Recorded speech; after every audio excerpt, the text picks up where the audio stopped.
الله الرحمن الرحيم الحمد لله رب العالمين والصلاة والسلام على أشرف المرسلين وخاتم النبيين سيدنا وحبيبنا وقرة أعيننا ونبينا وشفينا ومولانا محمد النبي الأمي الكريم وعلى آله وأصحابه وأزواجه وأهل بيته أجمعين أما بعد گرامی قدر محترم و محترم عزیز دوستو بھائیوں، پچھلی نشست میں عرض کیا تھا کہ اللہ سبحانہ و تعالیٰ نے قرآن مجید قرآن حمید میں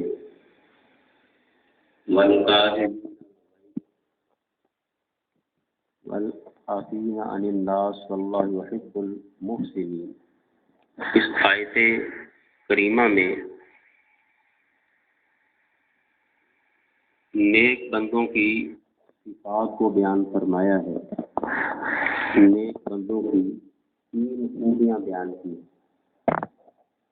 جو اللہ تعالیٰ کے مقرب، اللہ تعالیٰ کے پیارے، اللہ کے محبوب، صالحین، مقربین، ان کی تین خوبیاں اللہ پاک نے اس آیت میں ارشاد فرمائی۔ والکاظمین الغیظ، کسی کی بات کا غصہ نہیں کرتے، یہ اللہ کے بندوں کی شان ہے۔ کوئی پتھر بھی مار لے غصہ نہیں کرتے۔ پیارے نبی حضرت محمد مصطفیٰ صلی اللہ علیہ وسلم کی زندگی کا مطالعہ کر کے دیکھیں۔ ہمارے شیخ مکی رحمہ اللہ مجھے فرمایا کرتے تھے کہ سیرت مصطفیٰ کا مطالعہ کیا کرو کہ محبوب نبی علیہ الصلوۃ والسلام نے کتنی تکلیفیں برداشت کی ہیں، لیکن کسی کی بات کا غصہ نہیں کیا۔ ہمیں چونکہ آپ کی اتباع کرنی چاہیے، لوگوں نے پتھر بھی مارے، دیوانہ بھی کہا، مجنون بھی کہا، حالانکہ آپ کو امام الانبیاء تھے، وجہ کائنات تھے اور معصوم تھے، گناہوں سے پاک اور صاف تھے، لیکن اس کے باوجود لوگ آپ کو تنگ کرتے۔ آپ نے اپنی امت کو سبق دیا ہے کہ کسی کی بات کا غصہ نہیں کرنا۔ تو اللہ تعالیٰ ارشاد فرماتے ہیں والکاظمین الغیظ، جو اللہ کے بندے ہیں وہ کسی کی بات کا غصہ نہیں کرتے۔ والعافین عن الناس، اور لوگوں کی خطاؤں کو معاف کر دیتے ہیں۔ غلطی ہو جائے، غصہ آ جائے، اس کو ضبط کرتے ہیں اور معاف کر دیتے ہیں۔ واللہ یحب المحسنین، کہ صرف معاف ہی نہیں کرتے بلکہ ان پر احسان بھی کرتے ہیں، وہ ہدیہ بھی پیش کرتے ہیں۔ ہمارے بعض بزرگان دین اولیاء اللہ کے بارے میں آتا ہے کہ اگر کوئی ان کو برا بھلا کہتا، ان کی غیبت کرتا، ان کو پتہ چل جاتا تو حضرت کسی پلیٹ میں مٹھائی دے کر جاتے کہ اللہ تعالیٰ آپ کا بھلا کرے، آپ نے مجھے نیکیاں دی ہیں میری غیبت کر کے۔ تو یہ اللہ کے بندوں کی شان ہے۔ سیدنا صدیق اکبر رضی اللہ تعالی عنہ اپنے ایک رشتہ دار سے ناراض ہوئے، اپنے عزیز سے۔ تو جس سے ناراض ہوئے تھے وہ بھی صحابی تھے اور بدری صحابی تھے کہ جنگ بدر لڑی تھی انہوں نے۔ تو اللہ تعالیٰ جل جلالہ نے ان کی سفارش فرمائی، کیونکہ صدیق اکبر رضی اللہ تعالی عنہ جب ان سے خفا ہوئے، آپ نے قسم اٹھائی کہ خدا کی قسم میں آپ پر احسان نہیں کروں گا، آپ سے نہیں بولوں گا، قسم اٹھا لی۔ تو اللہ پاک نے ان کی سفارش فرمائی، الا تحبون، کہ کیا آپ کو یہ پسند نہیں ہے، یہ بات محبوب نہیں ہے، یہ بات پسند نہیں ہے کہ تم ان کو معاف کر دو، دن قیامت کے اللہ پاک تمہیں معاف کر دیں گے۔ علماء کرام فرماتے ہیں کہ یہ آیت سیدنا صدیق اکبر رضی اللہ تعالی عنہ کی شان میں اتری۔ جب یہ آیت اتری تو سیدنا صدیق اکبر رضی اللہ تعالی عنہ نے اپنی قسم کو توڑ دیا اور قسم کا کفارہ ادا کیا، اور فوراً دوسری قسم اٹھائی کہ خدا کی قسم، مجھے یہ بات بڑی محبوب ہے، بڑی پیاری ہے کہ اللہ مجھے معاف کر دے دن قیامت کے، میں اس کو معاف کرتا ہوں۔ اور فرمایا صرف معاف ہی نہیں بلکہ میں اس کے ساتھ بہت زیادہ احسان بھی کروں گا۔ تو یہ ہے اللہ کے بندوں کی شان۔ غصہ آ جانا یہ بری بات نہیں ہے، بلکہ میرے مرشد فرمایا کرتے ہیں اس کو غصہ نہیں آتا وہ تو ہے گدھا، تو انسان کیا ہے؟ غصہ آ جانا بری بات نہیں ہے، غصے پہ قابو کرنا ہے۔ حدیث پاک میں آتا ہے، فرمایا نبی کریم علیہ السلام نے کہ پہلوان وہ شخص نہیں ہے جو کسی کو پچھاڑ دے، گرا دے، بلکہ پہلوان وہ شخص ہے جو غصے کی حالت میں اپنے نفس پر قابو پا لے۔ وہ سب سے بڑا پہلوان ہے۔ کہتے ہیں جی فلاں رستم پہلوان ہے، بڑی وہ تعریف کرتا میں پہلوان ہوں۔ تو اللہ کے نبی نے فرمایا کہ پہلوان وہ ہے جو غصے کی حالت میں اپنے نفس پہ قابو پا لے، غصے کو پی جائے، غصے کو ضبط کر دے۔ اور غصہ یہ بہت خطرناک بیماری ہے۔ حدیث پاک میں آتا ہے کہ غصہ ایمان کو اس طرح برباد کرتا ہے جیسا کہ حلوہ شہد کو کڑوا کر دیتا ہے۔ اور غصہ ایسی خطرناک بیماری ہے کہ آدمی غصے کی حالت میں اپنی بیوی کو طلاق دے گا۔ جب بیوی کو 3 طلاقیں دے دے گا وہ ہمیشہ ہمیشہ حرام ہو جائے گی۔ اپنے ماں باپ کو گالی دے گا، بہن بھائیوں کو برا کہے گا، کسی کی غیبت کرے گا، کسی کی چغلی کرے گا۔ یہ سب کچھ غصے کی حالت میں ہوتا ہے۔ اور جب بندہ غصے پر کنٹرول کر لے، قابو پا لے، کسی کے ساتھ محبت ہو جائے، پھر بندے کی برائیاں چھپ جاتی ہیں، بندہ اس کی تعریف کرتا ہے۔ اور جب بندے کے اندر غصہ آتا ہے پھر اچھائی چھپ جاتی ہے، پھر اس کے عیب تلاش کرتا ہے۔ اور حدیث پاک میں آتا ہے کہ غصہ شیطان کی طرف سے ہے، اور شیطان آگ سے بنا ہے، اور آگ کو صرف پانی ہی بجھا سکتا ہے۔ فرمایا کہ جب تمہیں غصہ آئے تو فوراً وضو کر لیا کرو تاکہ تمہارا غصہ ٹھنڈا ہو جائے۔ تو غصہ شیطان کی طرف سے ہے، اور یہ ایسی خطرناک بیماری ہے، ایسی خطرناک بیماری ہے کہ آدمی اگر اس کے قابو نہ پائے، اس کا علاج نہ کروائے تو خاندان کے خاندان برباد ہو جاتے، قتل و غارت ہو جاتی ہے۔ پچھلے سال کا واقعہ ہے، فیصل آباد کے اندر ایک بیٹا تھا، اس کو غصہ آیا کسی رشتے کے معاملے پر، اس نے اپنی ماں کو بھی گولی مار دی اور بہن کو بھی گولی مار دی، دونوں مر گئے۔ حقیقی بیٹا، صرف رشتے کا معاملہ تھا اور غصہ قابو نہ آیا تو گولی مار کے ان کو برباد کر دیا، گھر اجڑ گئے۔ تو ایسی خطرناک بیماری کا علاج کرنا ضروری ہے۔ جتنے ہمارے اکابرین، قربان دین، اللہ کے نیک بندے، ان کی یہ صفت تھی۔ سیدنا موسیٰ علیہ السلام اللہ کے پیغمبر ہیں، نبوت سے پہلے کی بات ہے کہ بکریاں چرایا کرتے تھے۔ ایک دن بکریاں چراتے ہوئے ایک بکری چھوٹ کر بھاگ گئی۔ اب بکری آگے آگے ہے اور اللہ کے پاک پیغمبر موسیٰ علیہ السلام ان کے پیچھے پیچھے ہیں۔ جب بکری دوڑ دوڑ کے ہانپ گئی اور گر پڑی تو موسیٰ علیہ السلام نے اس بکری کے پاؤں دبانے شروع کر دی اور پاؤں میں جو کانٹے لگے خون کو صاف کیا، اس کو دبایا، اپنے کندھے پہ اٹھایا اور فرمایا کہ اے بکری، اگر تو نے موسیٰ کا خیال نہیں کرنا تھا تو کم از کم اپنا خیال کر لیتی۔ تجھے کانٹے چبھ گئے ہیں، پتھر لگے ہیں اور تو تھک گئی ہے، ہانپ گئی ہے، تو میرا خیال نہیں کرنا تھا تو کم از کم اپنا خیال کر لیتی۔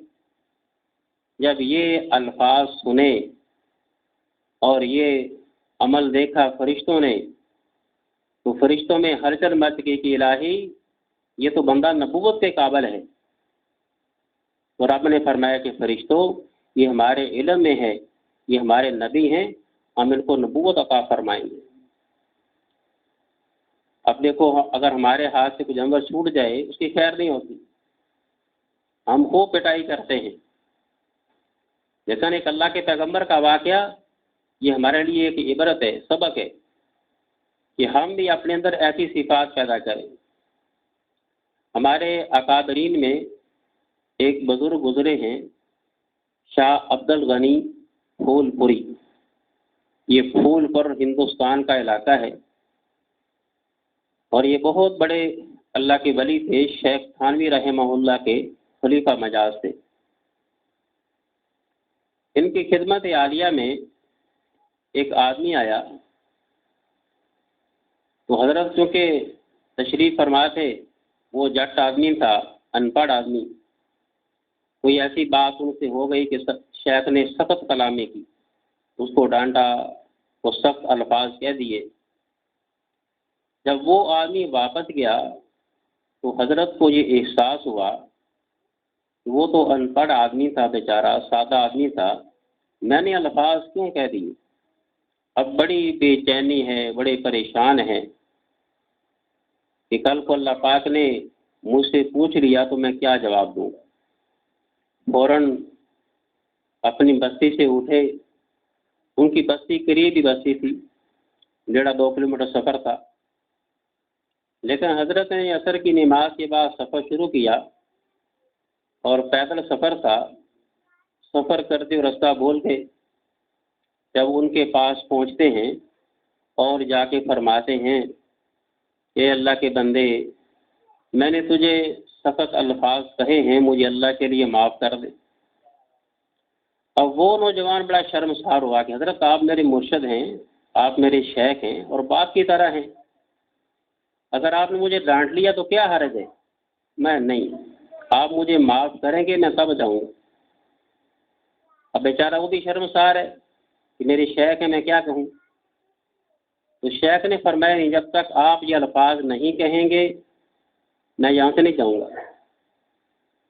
تو اس نے کہا ٹھیک ہے جی، میں نے آپ کو اللہ کے لیے معاف کر دیا۔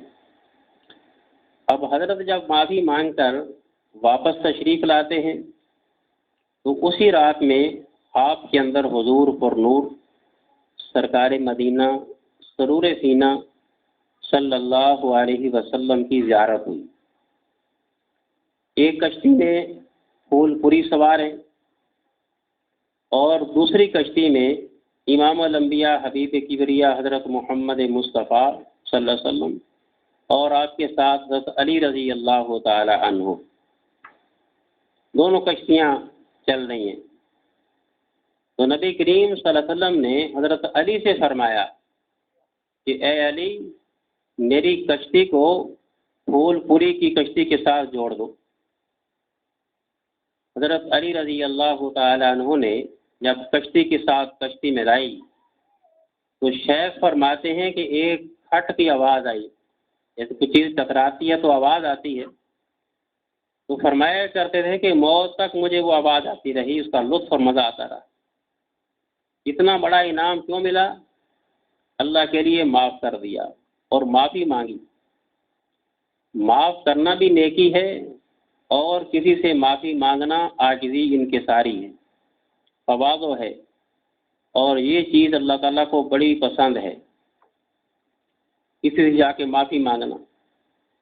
تو اللہ تعالیٰ کے نیک بندوں کی صفت ہے کہ یہ کسی کی بات کا غصہ نہیں کرتے، اگر غصہ آ جائے اس کو معاف کر دیتے۔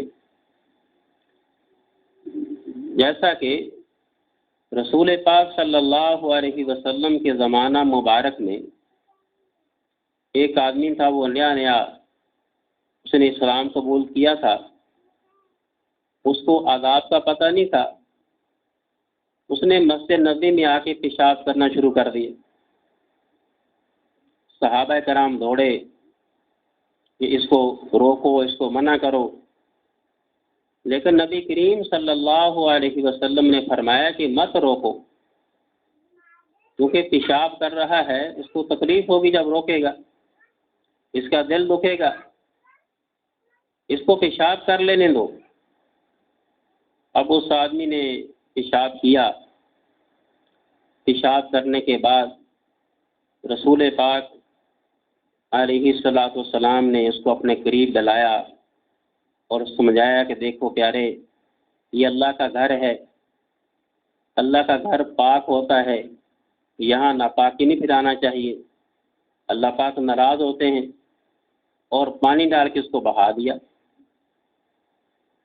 اب یہ اخلاق دیکھ کر ایک کافر کے یہ الفاظ ہیں، انگریز کے، اس نے اپنی کتابوں میں لکھا ہے کہ میں نے سب سے بڑا صابر اور برداشت والا نبی اگر دیکھا ہے وہ امام الانبیاء حبیب کبریا حضرت محمد مصطفیٰ صلی اللہ علیہ وسلم، کہ اتنا بڑا صبر، اتنی برداشت، اتنا حلم۔ برداشت کا معنی کہ کوئی کسی کی بات کی جگہ میں جا کے کھانا گندگی کرے، بندہ برداشت نہیں کرتا، لیکن آپ نے کیسے انداز کے ساتھ اس کی بھی خیر خواہی کی اور کیسے انداز سے سمجھا دیا۔ تو جو ابرار ہوتے ہیں ان کی یہی نشانی ہوتی ہے، وہ کسی کا دل نہیں دکھاتے۔ انسان تو انسان ہے، وہ تو چیونٹیوں پر بھی رحم کرتے ہیں، ساری مخلوق پہ رحم کرتے ہیں۔ جیسا کبھی واقعہ سنایا حضرت موسیٰ علیہ السلام کا واقعہ، ایک بکری کے ساتھ یہ رحم کا معاملہ ہے۔ تو کسی کو معاف کر دینا یہ اللہ کے نیک بندوں کی صفت ہے، اور اللہ پاک نے کا تذکرہ قرآن پاک میں فرمایا، وَالْعَافِينَ عَنِ النَّاسِ وَالْكَاظِمِينَ الْغَيْظَ، کسی کی بات کا غصہ نہیں کرتے، وَالْعَافِينَ عَنِ النَّاسِ، لوگوں کو معاف کر دیتے ہیں، وَاللَّهُ يُحِبُّ الْمُحْسِنِينَ، صرف معاف ہی نہیں بلکہ احسان بھی کرتے ہیں۔ اس کو باقاعدہ ہدیے پیش کرو، تمہارے وہ اخلاق دیکھ کر انشاءاللہ۔ مالک بن دینار رحمہ اللہ، ان کا ایک پڑوسی تھا، یہودی تھا، وہ بالکل دیوار کے ساتھ دیوار تھی۔ یہودی رات کے وقت پخانہ پیشاب کرتا اور صبح کو حضرت کے گھر پھینک دیتا۔ حضرت صبح کو بیدار ہوتے تو وہاں پخانہ اور گندگی پڑا ہوتا، تو اس کو اٹھا کے باہر پھینک دیتے۔ ایک دن گزرا، 2 دن گزرے، 6 مہینے مسلسل گزر گئے۔ یہودی اپنا کام کرتا رہا اور حضرت شیخ مالک بن دینار رحمہ اللہ اپنا کام کرتے رہے۔ 6 مہینے کے بعد وہ حضرت کے پاس حاضر ہوتا ہے، وہ یہودی، اور آ کے پوچھتا ہے کہ حضرت یہ کیا بات ہے، میں تو آپ سے جھگڑا کرنا چاہتا ہوں، اس لیے آپ کو پریشان کرتا ہوں، لیکن آپ کتنے اخلاق ہیں، آپ غصہ نہیں کرتے۔ تو فرمایا کہ ہمارے محبوب نبی حضرت محمد مصطفیٰ صلی اللہ علیہ وسلم کی یہی تعلیم ہے، ہمارا دین اسلام ہمیں یہی سکھاتا ہے کہ اپنے اخلاق پیش کرو اور کسی کی بات کا غصہ نہ کرو۔ اس یہودی نے کہا کہ حضرت اگر تمہارے اسلام کی یہ تعلیم ہے تو مجھے کلمہ پڑھاؤ، اشہد ان لا الہ الا اللہ وحدہ لا شریک لہ واشہد ان محمدا عبدہ ورسولہ۔ اس یہودی نے کلمہ پڑھا، مسلمان ہو گئے۔ اخلاق بڑی چیز ہے، تو اگر وہ اس کی بات کا غصہ کرتے، لڑائی جھگڑا کرتے، تو بجائے اسلام پھیلنے کے اور شر پھیلتا۔ اللہ کے نیک بندوں کی صفت ہے۔ ایک آدمی کا واقعہ لکھا ہے کہ اس کی بیوی نے کھانا پکایا، کھانے میں نمک تیز ڈل گیا، نمک ذرا تیز تھا۔ جب شوہر اس کے خامن گھر آتے ہیں، کھانا کھاتے ہیں تو نمک بہت تیز تھا، دل میں غصہ بھی آیا، لیکن فوراً اپنا معاملہ اللہ کے ساتھ درست کر لیا، کیونکہ اہل تقویٰ تھے، اللہ کے بندے تھے۔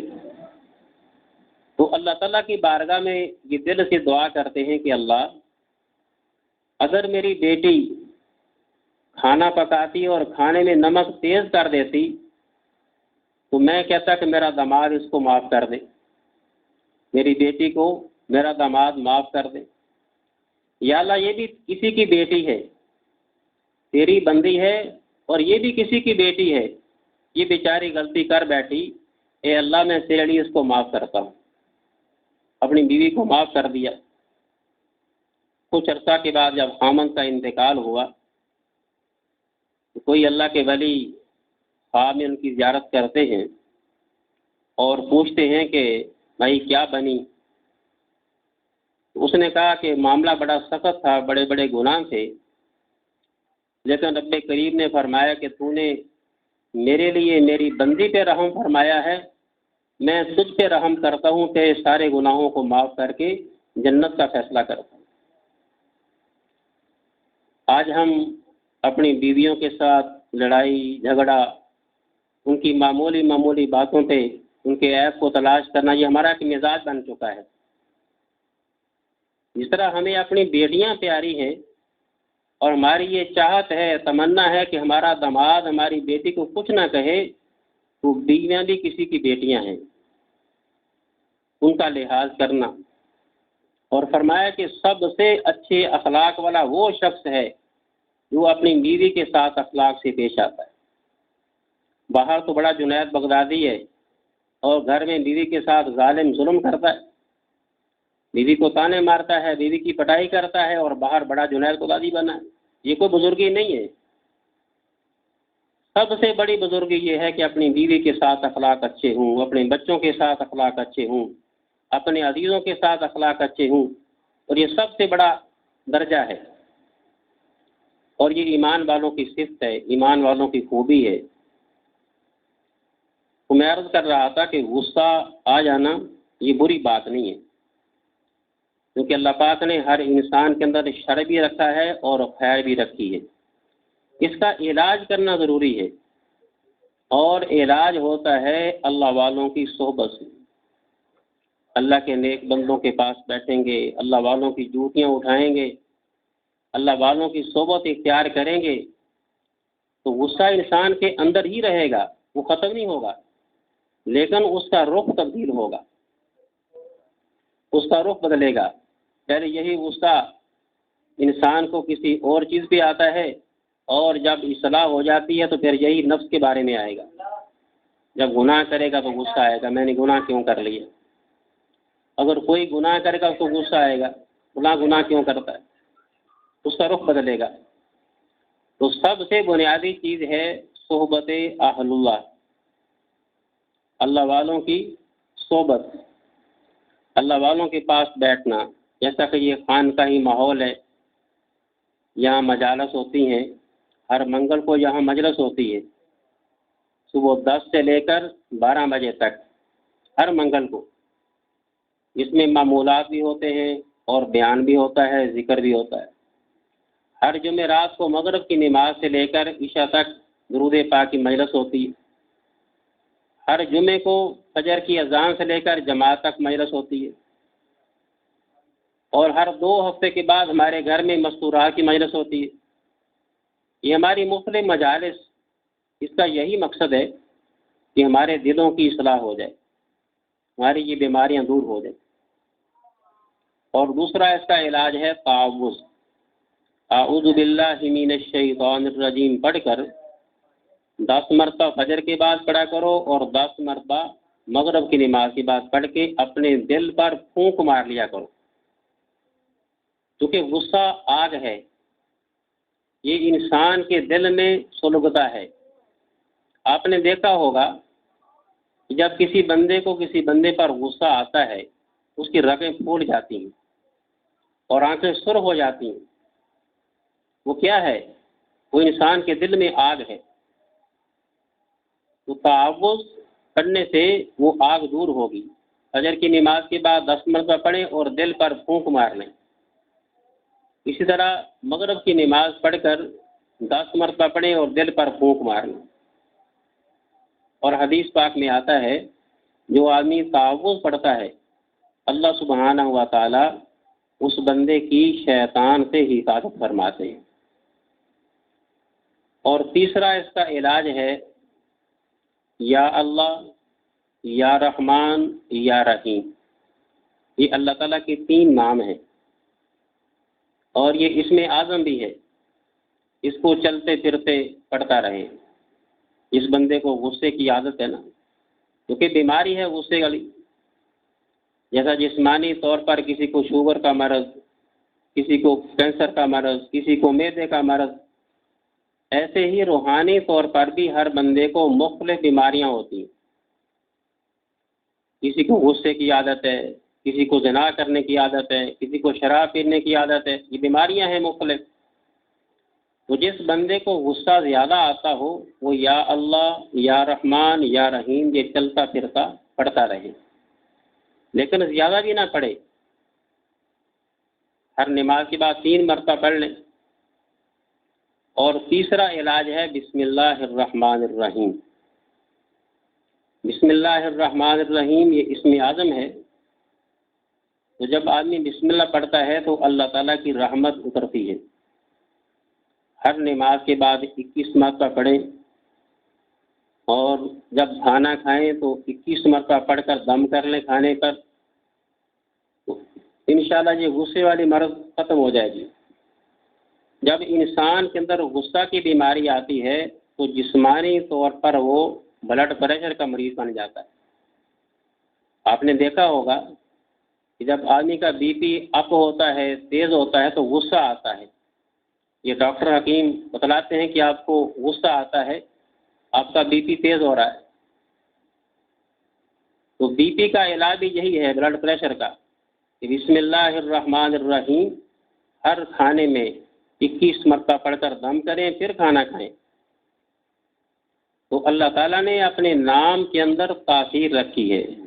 ہمارے مرشد فرمایا کرتے ہیں کہ ایک مرتبہ سائنسدان نے 2 گلاس پانی کے لیے، ایک گلاس سادہ پانی کا ہے اور ایک گلاس کو بسم اللہ الرحمن الرحیم پڑھ کے جب ہاتھ لگایا، پھر دونوں کا موازنہ کیا تو زمین آسمان کا فرق پڑ گیا۔ اللہ کے نام کی تاثیر ہے۔ جس طرح جسمانی طور پر ہمیں یقین ہے کہ ہم فلاں گولی کھائیں گے تو ہمیں شفا ہو جائے گی، سر کو درد یا پانوستان کھائیں گے، بخار یا پیناڈول کھائیں گے، معدے میں درد ہائیوسین کھائیں گے، یعنی مختلف ادویات ہیں اور ہمارا یقین ہے کہ گولی کھائیں گے شفا ہو جائے گی۔ جس طرح ہمیں مادی چیزوں پر یقین ہے، اس سے بڑھ کر اللہ کے نام کا بھی یقین کرنا چاہیے کہ اللہ تعالیٰ نے اپنے نام میں یہ تاثیر رکھی ہے۔ اور ہمارے آقا، ہمارے شیخ العرب والعجم مولانا عبدالحفیظ مکی صاحب، اللہ تعالیٰ ان کے درجات بلند فرمائے، حضرت کی قبر کو اللہ پاک نور سے بھر دے۔ وہ فرمایا کرتے تھے کہ ہر نماز کے بعد 7 مرتبہ درود شریف پڑھو، پھر 7 مرتبہ سورہ فاتحہ پڑھو، پھر 7 مرتبہ درود شریف پڑھو۔ پڑھ کر اپنے ہاتھوں پر پھونک مارو، پہلے اپنے چہرے پر ملو، پھر سر کے اوپر، پھر اگلی طرف، پھر پچھلی طرف، یعنی پورے جسم پر مل لو۔ اور اس کے بعد اللہ کی بارگاہ میں دعا کرو۔ جو بیماری بھی ہوگی، روحانی بیماری ہے، جسمانی بیماری ہے، بیماری جو مقدر میں وہ آ کے رہے گی، لیکن اللہ پاک اس کی برکت سے سکون، اطمینان عطا فرمائیں گے۔ یہ بڑا مبارک عمل ہے، سورہ فاتحہ کا عمل ہے۔ ہر نماز کے بعد 7 دفعہ درود شریف، درود پاک کوئی پڑھ لیں، اللہم صلی علی سیدنا محمد، یہ محمد درود شریف ہے، 7 دفعہ، پھر سورہ فاتحہ 7 دفعہ، پھر درود شریف 7 دفعہ ہر نماز کے بعد پڑھ کے دم کریں، اس کے بعد دعا کریں تو اللہ تعالیٰ ہر بیماری سے شفا دیں گے۔ اس میں کوئی شک کی بات نہیں ہے، کیونکہ اللہ کے نام کی تاثیر ہے۔ اگر کسی کو غصہ کی بیماری ہے تو یہ عمل کریں تو اللہ پاک انشاءاللہ شفا دیں گے۔ تو اللہ تعالیٰ کی بارگاہ میں دعا بھی کرنی چاہیے کہ اللہ ہمارے دلوں کی اصلاح فرما دے۔ دل کی اصلاح ہو جانا یہ بہت بڑی چیز ہے، اور کسی کو اللہ کے لیے معاف کر دینا یہ بہت بڑی نیکی ہے۔ آج ہم معاف کریں گے، دن قیامت کے اللہ پاک ہمیں معاف کر دیں گے۔ ہمارے شیخ الحدیث مولانا محمد زکریا کاندروی رحمہ اللہ کے پاس ایک آدمی آیا اور آ کے معافی مانگی کہ حضرت مجھے معاف کر دو۔ تو شیخ نے فرمایا کہ آپ بار بار غلطی کرتے ہیں، میں کب تک آپ کو معاف کروں گا، آپ تو غلطیاں کر رہے ہیں۔ تو ان کے قریب ہی ان کے چچا مولانا الیاس جو کہ تبلیغی جماعت کے بانی ہیں، ان کے پاس تشریف فرما تھے۔ تو حضرت کے کان میں فرمایا کہ شیخ جتنا آپ نے دن قیامت کے اللہ سے معاف کروانا ہے اس سے زیادہ اس کو معاف کر دو۔ تو شیخ کو بات سمجھ آ گئی کہ ہم تو سراپا گناہ گار ہیں، ہم اللہ سے کیا معاف کروا سکتے ہیں، اگر ہم اس کو معاف کر دیں گے اللہ ہمیں معاف کر دیں۔ بار بار معاف کرو، یہ اللہ کے نیک بندوں کی صفت ہے۔ والکاظمین الغیظ، کہ کسی کی بات کا غصہ نہیں کرتے، والعافین عن الناس، لوگوں کو معاف کر دیتے ہیں۔ واللہ یحب المحسنین، صرف معاف ہی نہیں بلکہ احسان بھی کرتے ہیں، بلکہ اس کو ہدیہ پیش کرو، کسی کو مسواک کا ہدیہ پیش کرو، عطر کا ہدیہ پیش کرو، تو اس طرح پھر آپس کے اندر محبت پیار بڑھتا ہے۔ اللہ تعالیٰ مجھے اور آپ کو عمل کرنے کی اور آگے پہنچانے کی توفیق عطا فرمائے۔ وآخر دعوانا الحمد للہ رب العالمین۔